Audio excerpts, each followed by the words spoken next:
Hello, buddy. Welcome back to the Tin Man Score channel. I'm your host, Jeffrey Tin Man Taylor, and today I'm kicking off my brand new Chill and Scares marathon for you guys. And this video that I'll be reacting to is titled 5 Disturbing Crimes Caught on Google Street View. So without further ado, I'm going to turn these lights off, move the camera up here for you guys, and let's get this reaction on the road in the bag, shall we? Okie dokie, here we go.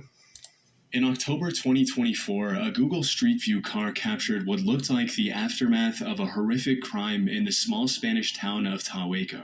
Oh my goodness. Imagine somebody looking up that street corner and they saw that image. Probably scarred for life, that's for sure. It captured a man loading a large white bag into the trunk of his car. Now, this easily could have had an innocent explanation. However, many noted that the bag's shape looked a lot like a human body. Yeah, it does. Like the head, arms, and part of the legs are right here, and that's probably the feet. Just don't know, but it does look like a human. And unfortunately, that is exactly what it turned out to be. The bag contained the remains of a 32-year-old Cuban man named Jorge Luis Perez. He had gone missing in November 2023 after sending a message to his family saying he was leaving Soria, the place he had lived, with a girl he had met, and that he would no longer be using that phone. One of his cousins found this highly suspicious and reported his disappearance to the police. However, despite the investigators' best efforts, they were unable to find any clues that could help them find Jorge. There were no witnesses or any surveillance footage that could point them in the right direction. So the case went cold for months. Or at least until one of the investigators came across the Google Street View images in November 2024. Coincidentally, the Street View car had also captured the same man carrying the white plastic bag in a wheelbarrow on the way to his car. These images proved to be the final piece in solving the mystery of Jorge's disappearance. They were able to narrow down the list of potential suspects by tracing the vehicle back to its owner, a 48-year-old Tahueco resident named Manuel Isla Gallardo, who worked at the town hall in the neighboring town. However, Manuel had no prior history of violence or any other illegal activity, making it difficult for the authorities to arrest him without any solid evidence. But after tapping his phone and trailing him for a couple of weeks, the investigators uncovered the connection they were looking for. He was in a relationship with Jorge's partner, and as later investigation would reveal, Manuel and this partner kidnapped and later killed Jorge because of this love triangle. They likely would have gotten away with it as well, if not for the Street View images, a discovery that was nothing short of a miracle. You see, the town of Tahueco has fewer than 50 residents, so there were no eyewitnesses to Manuel putting Jorge in his car. Additionally, the Google Street View car just so happened to be driving through Tahueco for the first time in 15 years.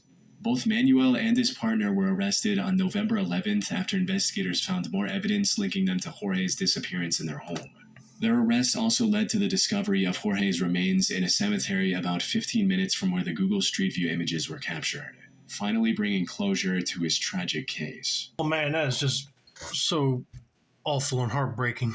I mean, this man really loved that woman, but he didn't think that she was going to basically break up with him and date this other guy, and they were going to turn against him and kill him. Just because they wanted to be together and not her and him together. But I'm surprised that this place don't even have any security cameras anywhere on the buildings, because they could have captured him walking away and meeting up with those two, and then boom, you got evidence right there. But thankfully that streetcar for Google just so happened to be in the area taking pictures, because if they didn't, the case would have still been unsolved. And he would have been buried in that grave without a marker, and nobody would have known that he was there. And these two lovebirds would have been hightailed out of there to another country, like I said earlier, or probably try to hide all their evidence of them committing the crime. But I know that they'll be spending the time for doing the crime in prison. But may this guy, Jorge Perez, rest in peace, and his family get the closure that they deserve. In December 2018, the Brisbane Police Department in Australia received a missing person report regarding 46-year-old Priscilla Bruton. She was an American beauty queen who moved to Australia with her daughter back in 2013 to start a new life. Things were going well for Priscilla. However, during the latter half of 2018, she stopped posting on social media and completely cut off communication with her friends and family back in the US. After months of silence, one of her friends contacted the police, sparking an investigation into her disappearance. Yeah, that'd be kind of odd that someone that you know and love just stops communicating altogether. I mean, if you were going to hide somewhere, you would tell a family member that you could trust that could keep the secret and let them know where you're going and not cause a big panic like this. But I don't think she just got up and disappeared. She was kidnapped or murdered. But I don't want to jump ahead with any of my own theories just yet, so let's just continue on with the story and see what happens next. But she was nowhere to be found. She was last seen at the house of her boyfriend, Mark Waden, who she met during a Zumba class in 2017. However, when questioned, Mark claimed that they had actually broken up back in June 2018. He also suggested that she went missing on purpose to avoid immigration, since she was apparently overstaying her visa by that point. But this wasn't enough to convince the investigators of his innocence, as they also found Priscilla's car just 11 miles from his home. With no other leads, police began to consider the possibility of a potential homicide, and that's where they made a grim discovery. Priscilla was, without a doubt, dead. Even more shockingly, she was buried in Mark's front yard. Cadaver dogs helped pinpoint her exact burial location near the home's entrance, prompting an excavation to recover her remains on June 8, 2019. However, while the investigators did find some evidence from the dig site, most of the body was completely missing, which didn't seem to make any sense. As it turned out, Mark caught wind of the upcoming excavation in May, hired a construction crew to dig up the area with Priscilla's remains, and transported it to an unknown location with a trailer. What he didn't know, however, was that his crime had been captured on camera long before the investigation ever began. In August 2018, a Google Street View car mapped the Bracken Ridge area around Mark's home, and as it passed in front of his property, it captured what appears to be the very grave he dug for Priscilla, right where she was eventually buried. It even showed the trailer he would later use to hide the evidence. This, combined with testimonies from neighbors who saw him digging in the yard at unusual hours, made it impossible for him to play dumb and get away with his crime. He was finally arrested on the 13th of June and is currently awaiting sentencing while under house arrest. Man, I wouldn't have gave him house arrest. I would have already took him to jail for life. But I don't know how their criminal court cases roll in Australia. They might be a tad bit different than us in the US. But I had a feeling that she was murdered, but I wouldn't have thought that it was her ex-boyfriend. Sounded like at first that since he said they broke up about 8 months ago, you might have thought that he might have forgave her for why they broke up or whatever, but nope. Turned out he probably was still mad about this whole breakup situation, wanted to get back with her, but when she said no, he snapped and killed her. What I'm about to say now is going to be totally wrong, but if you're burying a body, you're not supposed to bury it in the front yard or in your backyard, because if somebody decided to get the police involved to investigate your house, they will bring cadaver dogs and they'll find it. But I'm also saying that you should not do it, period. You see, sometimes criminals will kill their victims and they bury them, let's say, in the woods near a park, or probably throw them out in the ocean somewhere. If police get involved and they get any DNA from you off the bodies, then boom, you're doomed. And to think that he killed this woman and she got a daughter too, that's got to grow up without her mother. I hope this sick SOB stays in prison for a long time, and when he goes away from this world, I know he'll be burning in hell too for doing all this. But will we ever know why he did it? Probably not, but I'm still thinking that it was probably because of the breakup. May Priscilla Bruton rest in peace. Sometime in 2018, Google updated the Street View in the Ecatepec de Morelos municipality in Mexico. Among the many new snapshots were the pictures of this rather unassuming empty lot with bags of trash scattered around the overgrown plants. However, those trash bags concealed a horror beyond what anyone in that neighborhood could have imagined. The truth came to light when the local police investigated a string of disappearances in the area and noticed a few similarities. All of the missing individuals were women. They were all young, and most importantly, they had all received calls and messages from the same woman before their disappearance, 28-year-old Patricia Martinez. She lived in a house just 100 meters away from that empty lot with her 33-year-old husband, Juan Carlos Hernandez, and their 4 children. The two made a living by selling clothes, food, jewelry, anything they could right outside their home. On the surface, they appeared to be a perfectly normal couple, but despite their seemingly ordinary lives, authorities kept an eye on them for weeks, suspecting that there was much more going on behind closed doors. Then, on the 4th of October, investigators saw the two walking outside with a stroller. They suspected the stroller was carrying the 2-month-old daughter of a missing woman who had vanished together with her mother a month prior. Hoping to prevent any harm to the baby, the investigators moved in and apprehended both Patricia and Juan. However, when they inspected the stroller, its contents left them in disbelief. Instead of a live child, it contained the dismembered remains of a woman. The couple was headed to the empty lot near their home to dispose of the evidence of their horrific crime. But this was only the tip of the iceberg. As the cops searched their home, they discovered dozens of dismembered human remains stored in their fridge, wrapped in plastic bags, and some encased in cement. The cement bags in their home also matched the ones that were scattered throughout the empty lot seen on Google Street View. Soon after their arrest, Juan admitted to everything and revealed the true extent of their gruesome crimes. According to his statements, the two had killed almost 28 women since 2012, including their neighbor's 13-year-old daughter. They would lure poor, vulnerable women with the promise of cheap or free clothes and high-paying employment before ending their lives in the most unspeakable ways and discarding their remains in plastic bags or cement. And oh my goodness, they're a bunch of backstabbers, that's for sure. He says that they promised them free clothes and cheap employment just to help them out, and then all of a sudden they kill them. Why? There wasn't no need for all that. But I swear, they said a baby was missing along with the mother. They killed that baby. Oh my goodness. I'll be punching them in the face like crazy. But I don't know what has happened to that child. So let's just see what else they discovered in this crime, which is already sounding really disturbing.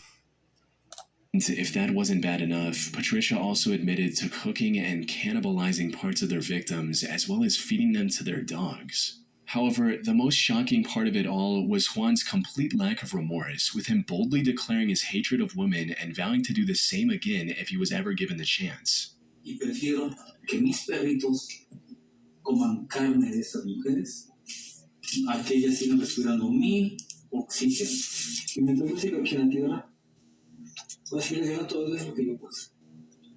Y divirtiéndome de ese daño. The only silver lining in this entire case is that the baby was unharmed. They had actually sold it to another couple for 15,000 pesos, or about $770. These buyers were later arrested and the baby was rescued safely. As for Juan and Patricia, they were sentenced to nearly 350 years behind bars, where they remain to this day. That sentence sounds good, but I cannot believe that a human being would act so cruel and say that as long as one of them women are breathing the same oxygen as he is, he will kill every last one of them and then basically feed them to his dogs. I mean, he's not human.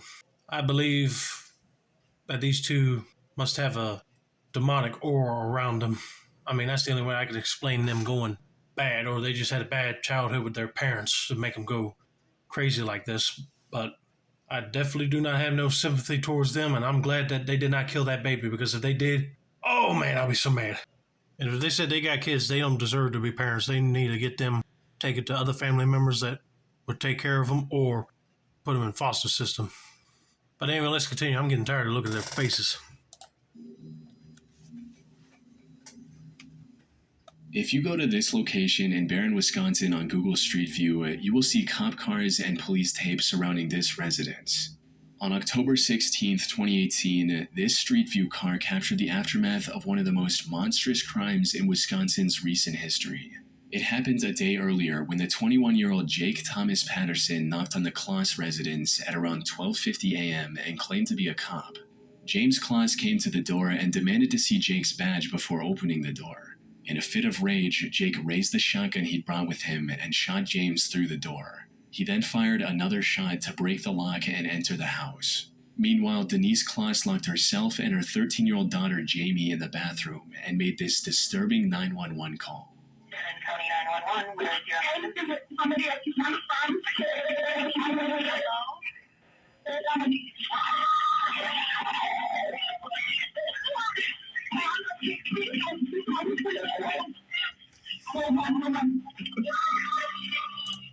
Oh man, that is really terrifying to hear.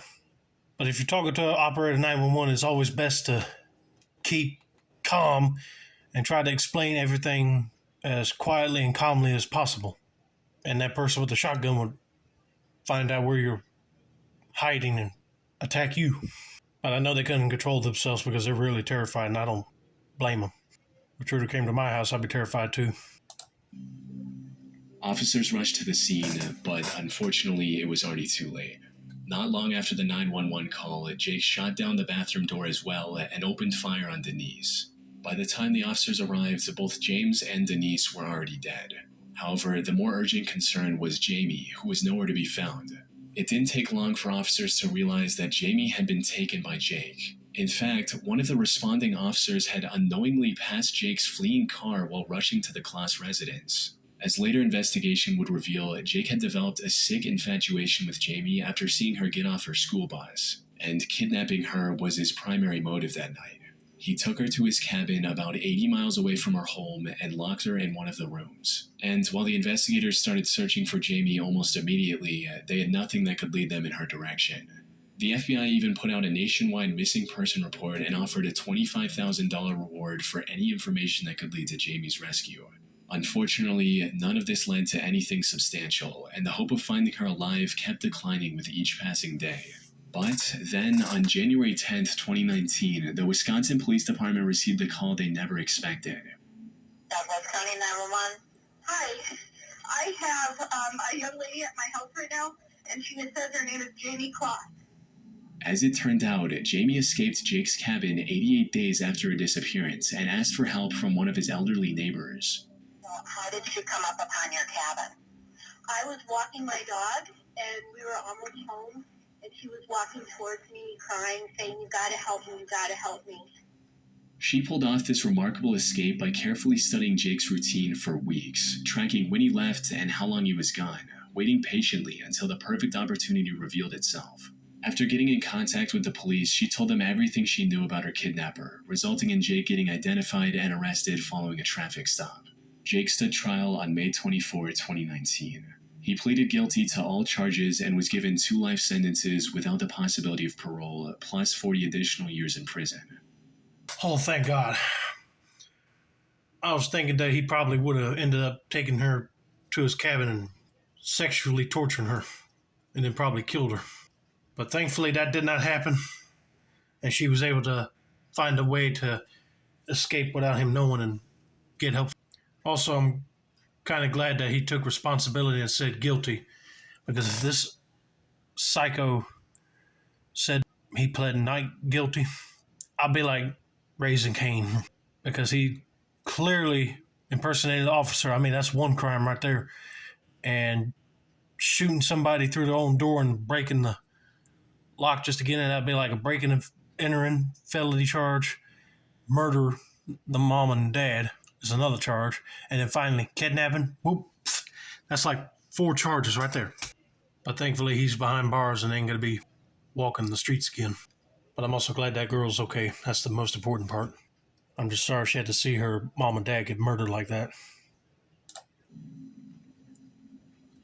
In February 2011, a Google Street View car captured what looked like an abduction in progress in Sao Paulo, Brazil. It shows a burly man saying something to a woman while she's trying to get away, while a car with an open trunk is parked nearby. The next slide shows the man restraining the woman, while we can also see another man strangely sitting in the car's trunk. And the next slide provides a clear view of the scene, showing the man in the white shirt seemingly trying to force the woman while she bites his hand in what looks like an attempt to break free. However, the final slide is even more unsettling, as it shows the parked car driving away with neither the woman nor the man in the white shirt visible anywhere. Unfortunately, despite the alarming circumstances shown in these snapshots, I couldn't find any additional information about the alleged kidnapping. No news articles, missing person reports, or criminal investigation records. How's that possible? I mean, if somebody was reported missing matching that girl's description, they probably would have sounded the alarm and everybody would be searching high and low for her. And especially if you saw that Google Street View photo, then you'd be reporting that to the police ASAP. Well, let's just see what else he found out about this case. It's almost as if the crime never happened, which, given the situation, isn't entirely out of the realm of possibility. There's a good chance that this disturbing scene has a perfectly innocent explanation. Maybe the white shirt man and the woman know each other, and instead of an attempted abduction, he's simply trying to tickle her. This would explain why he has a cheerful, almost smug grin in one of the snapshots, and why she's holding onto her cigarette while trying to free herself from a presumably dangerous situation. But even with all that in mind, the possibility that this was a real crime that just flew under the authorities' radar is also just as possible. The lack of reports and news articles doesn't necessarily mean nothing happened. It could just as easily point to a bigger systemic issue with bribery, corruption, and cover-ups that allow serious crimes to stay hidden in plain sight. Curiously, Google has since removed the most ominous snapshot from Street View for some unknown reason. Unfortunately, it's been over 14 years since these images were captured, and without any new evidence or leads, this case likely will forever remain a mystery. You know, that was a good possibility too, because it did look like he was trying to tickle her, tell a joke or something. But if this was a true kidnapping case, it should be taken seriously, and somebody should have reported this woman missing if she was already not seen anymore, you know. But also be messed up if there's corruption in the police department down there and they're just trying to hide all that stuff too. Well, you never know what happens in these other countries. Seems like criminals can just wave money and get away from things. But anyway, I hope you guys enjoyed this video. Don't forget to like, subscribe, turn on post notifications for more chill and scares content like this. This has been another successful installment of the Tin Man Score channel. I'm your host, Jeffrey Tin Man Taylor. I say that's a wrap. Have a nice day, y'all.